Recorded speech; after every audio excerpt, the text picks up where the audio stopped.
Hi everyone, Gianni DePoce here with you for TheoTrade, and today is Tuesday, June 30th, 2026. Well, the end of the second quarter is finally here, and what a quarter A was.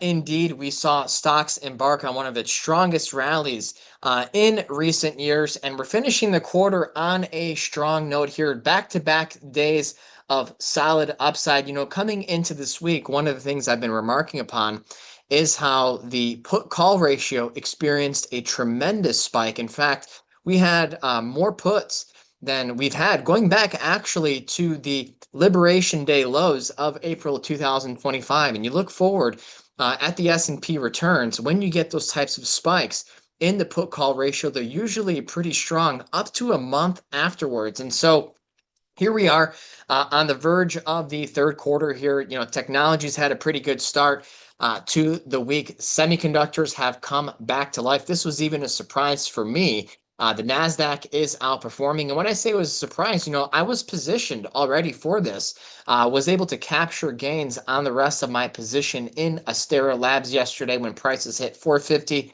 Locked in a 134% gain on the remainder of my position. This was actually a huge trade that I had over in the Trinity trade. It was one of my backup the truck trades where we actually take on a little bit more risk in terms of position sizing that we normally do. So at one point, it was a 13% position in the portfolio. Sold the initial part of the trade back here in early June and rode the rest higher. We also booked gains yesterday in ECore Holdings when prices hit 105 for a 25% gain. So a lot of opportunity in this market. Tech is doing well. It's back in the picture. The NASDAQ is outperforming. And, it's amazing when you look at some of the news headlines that we saw last week, writing off AI, writing off semiconductors. And what's so remarkable about that is how the semiconductor index didn't even break the lower trend line of this ascending channel. We remained within it.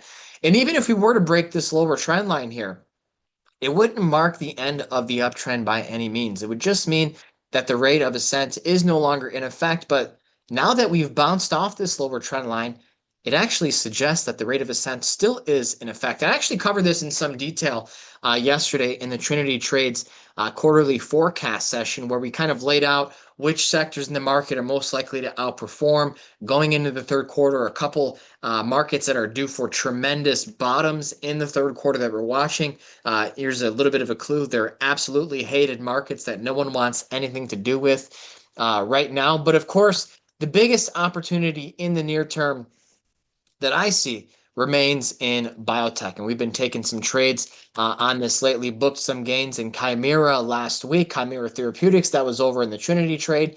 So right now, the most opportunities that I'm seeing are between semiconductors, technology, and especially biotech. You see, AI needs something beyond just semiconductors in order to continue being the dominant theme in this market. And I think biotech is that sector. In fact, the CEO of Anthropic, Dario Amodei, he seems to believe something similar as well. So a lot of opportunities there.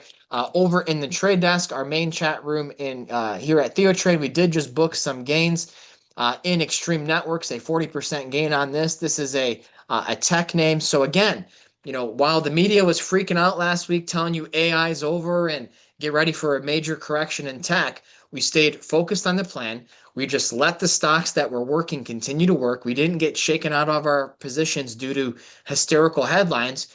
And we came into this week booking gains left and right, and it's looking solid. And in fact, even looking stronger now as we go into the third quarter. Russell 2000 showing some good strength here today. The Dow trying to close at a new high like it did yesterday. And I want to take a moment to address what's going on in the mega cap tech space, whether it's the Mag 7 or the Mag 10. I always like to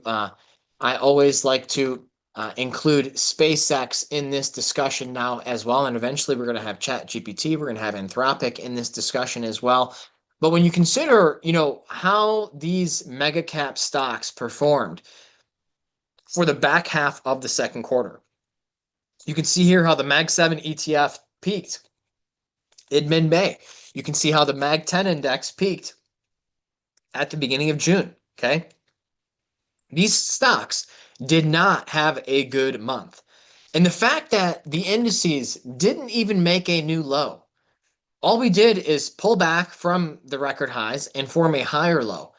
Remember, guys, these 10 stocks in the Mag 10, now you have to include SpaceX as well, make up over 40% of the S&P 500. So when nearly half of the index is struggling, and the index itself doesn't even break to a new low, instead just goes sideways near the highs and now is surging into quarter end.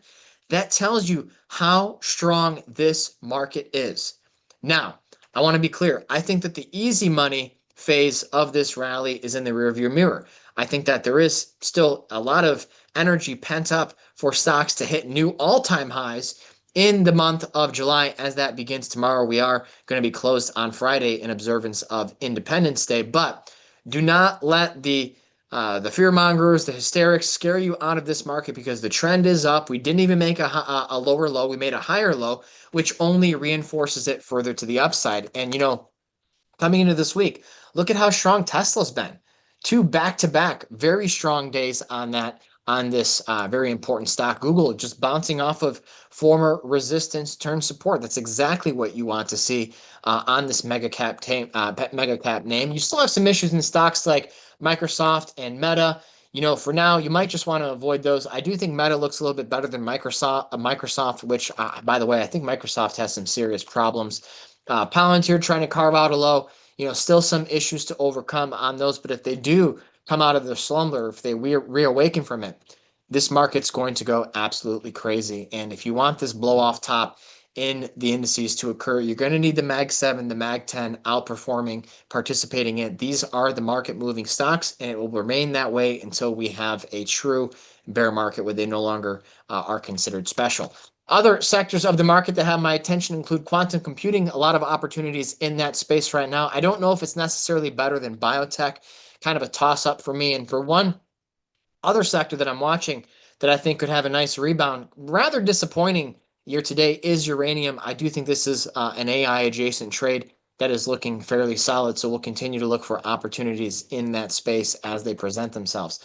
Crude oil hanging out near the lows here. This actually has a pathway down to around $62 per barrel, which means we should fill this gap. The dollar continues to be strong against the Japanese yen. Historic breakout today, making new multi-decade highs as the Bank of Japan loses control. The euro kind of holding its own flat against the dollar. I think you do want to fade the euro here. Bonds, interest rates are up today, especially on the long end of the curve. We do have some employment data coming out tomorrow and Thursday, and Warsh is set to speak tomorrow morning as well. So we'll see if that can reverse treasuries. And again, just taking a look here at the VIX, comfortably below 20, just getting crushed here. Absolutely, no real threats in the immediate term. That can change, but if we just had another reset in some of the time factors that I track, especially in the NASDAQ last week, we are poised for additional gains. I would look for the VIX to continue to be crushed lower. Precious metals, not much really going on there. Gold hit a new low, a little bit of a bounce here.